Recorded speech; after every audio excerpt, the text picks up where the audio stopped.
सभी बने महान, ये चैप्टर करेंगे। यहाँ पे हमारे देश के महान नेता है जो, या जिन्होंने देश की सेवा करी है, उससे हमें लेखक है उसके प्रेरक प्रसंग दिए हैं हमें, और हमें बोला गया है कि हमें भी उनके पद चिन्हों पर चलना है। हमें भी जैसे उन्होंने प्रेरणात्मक कार्य किए हैं वैसे हमें भी करने हैं, तो हमें भी उनके जैसे ही महान बनना है। यहाँ पे जो प्रसंग दिए गए हैं उसमें सबसे पहला है कर्तव्य। यहाँ पे जो प्रसंग है उनके अलग अलग नाम दिए गए हैं। यहाँ पे तो सबसे पहला है कर्तव्य। एक छोटा सा बच्चा था जो मेले में जाता है, मेले में जाके वो कुछ रुपयों का शिवलिंग खरीदता है, क्योंकि वो शिवलिंग वो भगवान शिव को मानता था। तो वो क्या करता है, वो खिलौनों की जगह पे एक शिवलिंग खरीदता है। शिवलिंग खरीदता है, पीछे उसके पास चवन्नी रह जाती है, उसे वो अपने पॉकेट में डालता है। सबके साथ वो आगे बढ़ता है तो उसे एक रोता हुआ बच्चा मिलता है, तो वो रोता बच्चे को पूछता है कि तू क्यों रो रहा है। तो उसे बताता है कि मैं इसलिए रो रहा हूँ क्योंकि मेरी चवन्नी कहीं पे गिर गई है। तो चवन्नी गिरने से वो रो रहा था। तो नरेंद्र है जो वो लड़का जिसने शिवलिंग लिया था, उसका नाम था नरेंद्र। नरेंद्र है वो चवन्नी अपने पॉकेट में से निकाल कर वो लड़के को देता है। वो लड़का खुश हो जाता है, आगे बढ़ता है। नरेंद्र है उसे देखकर खुश हो जाता है और नरेंद्र भी आगे बढ़ता है। नरेंद्र देखता है कि एक लड़का है वो जा रहा है रास्ते पे से, और उसके पीछे से एक गाड़ी आ रही है, एक कार आ रही है, और उसका ध्यान नहीं है। अगर थोड़ी सी भी देर हो गई तो वो गाड़ी है वो उसे ठोक के चली जाएगी और वो बच्चा गिर जाएगा। तो नरेंद्र क्या करता है कि वो उस गाड़ी को पहुंचने से पहले ही वो बच्चे को वो वहां से खींच लेते हैं, और जब भी वो खींच रहते हैं तो उनका शिवलिंग है वो टूट जाता है। बच्चा बच जाता है, उसे कुछ प्रॉब्लम नहीं होती है। तो नरेंद्र है उस पर उनका शिवलिंग है वो टूट जाता है। तो नरेंद्र के आसपास जितने भी लोग इकट्ठे हो गए थे वो लोग बोलते हैं कि इसका शिवलिंग टूट गया, इसने कितने चाव से खरीदा था, इसको कितना प्यारा था, पर शिवलिंग टूट गया। तो नरेंद्र कहते हैं कि शिवलिंग टूट गया तो क्या हो गया, शिवलिंग से ज्यादा कीमती इस बच्चे की जान थी, है ना। उससे अगर कुछ चोट आती थी, अगर उसको कुछ हो जाता था तो उससे तो ज्यादा ही कीमती तो नहीं है मेरा शिवलिंग। बस यही नरेंद्र है वो बड़े होके स्वामी विवेकानंद बनते हैं। स्वामी विवेकानंद को आज कौन नहीं जानता है ना। स्वामी विवेकानंद ने जो भारत के लिए किया है उसे हम कभी नजरअंदाज नहीं कर सकते हैं, हम हमेशा उनको याद रखेंगे। यहाँ पे दूसरा प्रेरक प्रसंग है, उसका नाम है नियम सबके लिए एक, है ना। समानता होनी चाहिए देश में, ये तो हम भी मानते हैं कि देश में जो भी कुछ हो रहा है वो समानता से होना चाहिए। सबको बराबर का रूल जो है, जो नियम बने हुए हैं वो सब पे एक जैसे लागू होने चाहिए। यहाँ पे सन 1885 में एक सभा का आयोजन हुआ था। वहाँ पे सबको कार्ड दिया गया था कि अगर आपको अंदर आना है तो आपको यहाँ पे इनविटेशन कार्ड यानी कि आमंत्रण पत्रिका आपको बाहर दिखानी है गेट पे, और उसके लिए वहाँ पे एक स्वयं सेवक नियुक्त किया गया था। वहाँ पे एक स्वयं सेवक को रखा गया था कि अगर जो भी अतिथि वहाँ पे आते हैं, जो भी गेस्ट आते हैं, वो अपना निमंत्रण पत्रिका है यानी कि अपने जो कार्ड है वो वहाँ पे दिखाएगा, उसके बाद वो अंदर आएगा। तो वो स्वयं सेवक है वो बाहर खड़े रह के वो सब चेक करके फिर सबको अंदर आने दे रहा था। उतने में उधर एक इंसान आता है, वो स्वयं सेवक है, उनसे वह कार्ड मांगता है। उसके पास वो कार्ड नहीं था। फिर बच्चों देखने जैसी चीज ये है कि वो जो पर्सन आता है वो इसी सभा का मुख्य अतिथि था। वो जो स्वयं सेवक है वो सभा के मुख्य अतिथि से निमंत्रण पत्रिका मांगते हैं। मुख्य अतिथि के पास तो था ही नहीं निमंत्रण कार्ड, वो घर पे भूल गए थे तो उनके पास कार्ड नहीं था। अभी वो जो मुख्य अतिथि थे वो कौन थे, वो मुख्य न्यायाधीश महादेव गोविंद रानडे थे। और और जो स्वयं सेवक थे वो उनसे निमंत्रण पत्रिका मांग रहे थे। अंदर से स्वयं सेवक समिति के सदस्य है वो दौड़ के आते हैं और पूरा मामला पूछते हैं कि क्या हुआ।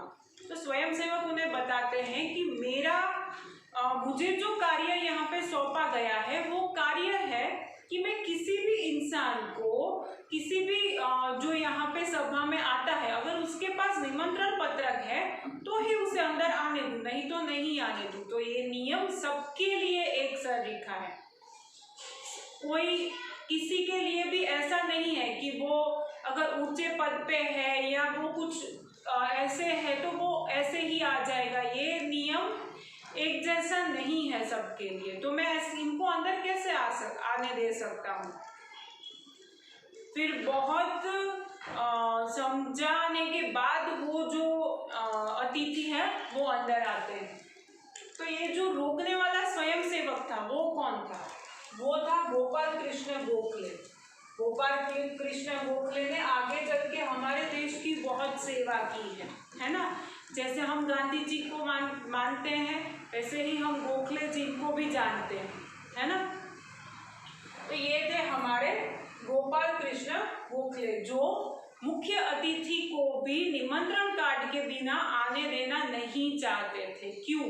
क्योंकि वो मानते थे कि अगर नियम बनते हैं तो वो सबके लिए एक जैसे रहते हैं।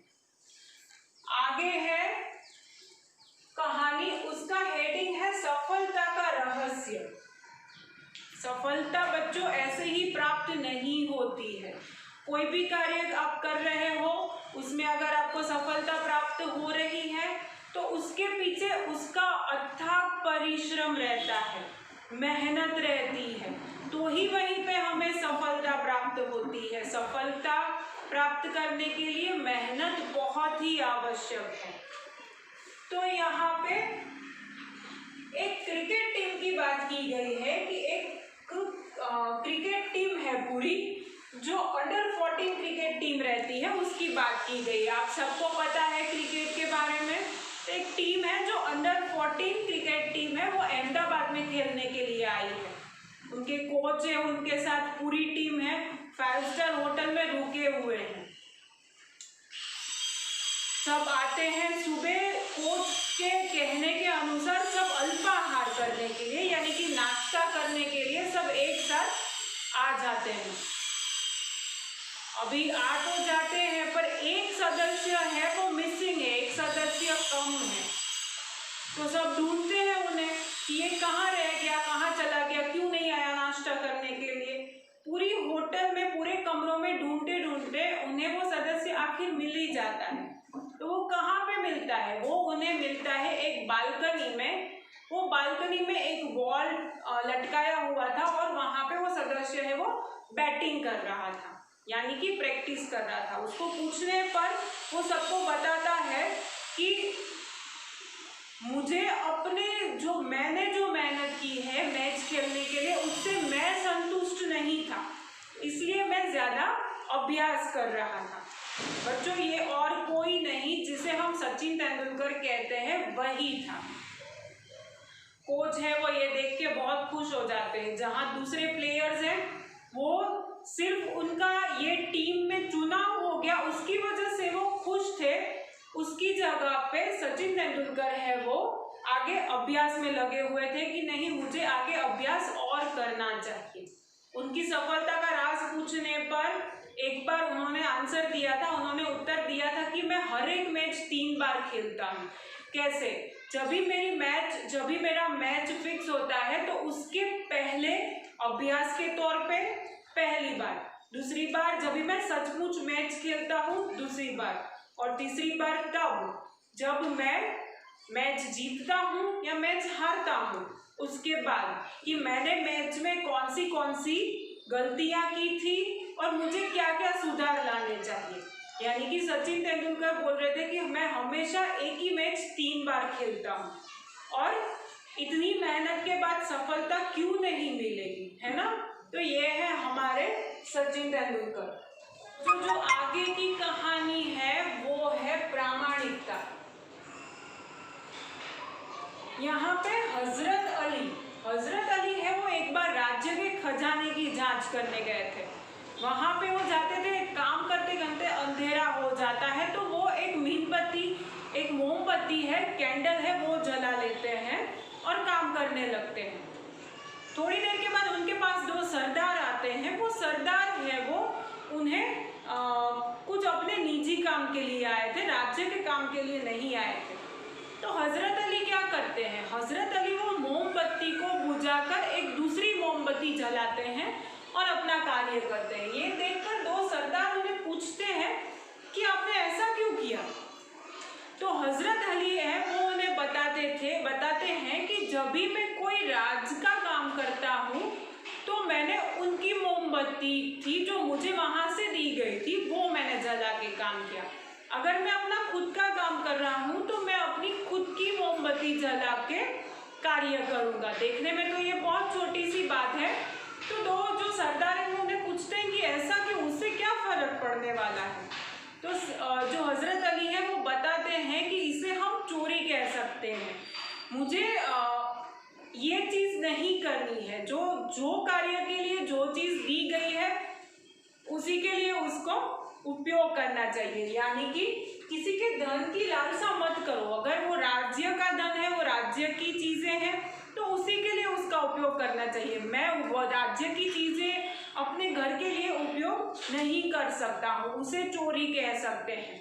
तो बच्चों देखने में तो ये बहुत छोटी सी बात है, लेकिन अगर देखा जाए तो ये बहुत बड़ी बात है।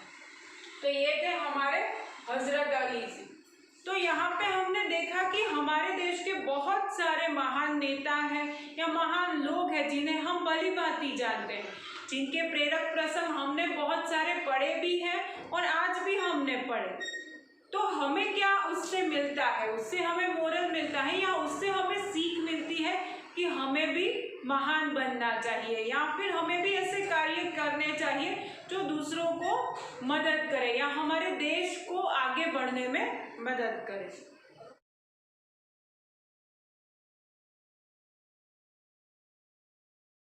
आभार।